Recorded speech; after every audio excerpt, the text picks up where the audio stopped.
ada nih temanku ngajak nonton MMA. Oh MMA dulu nonton. Mixed martial art yang One Pride Iya, iya, yang tahu.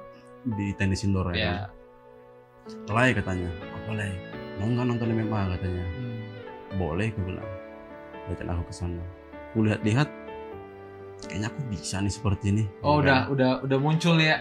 Obsesi lah. Obsesi ya, Terobsesi lah. ketertarikan ya. Katanya, kayaknya bisa nih seperti ini. Pulanglah aku dari nonton MMA itu malam minggu.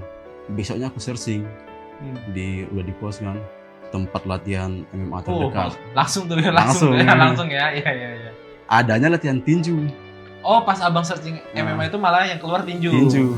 Gue lihat dulu nih. Habis itu tuh namanya Armintan Boxing Gym. Ya. Nama tinjunya. Nama tempat latihan Puspa. Aku cari di YouTube Armintan ini, dapat dia. Dapat lagi. Dapat ya. Lihat ternyata sebelumnya nggak lama dari aku nonton MMA itu 3 atau 4 bulan sebelumnya dia baru mencetak juara tinju dunia. Namanya Thibaut Monabesa senior saya.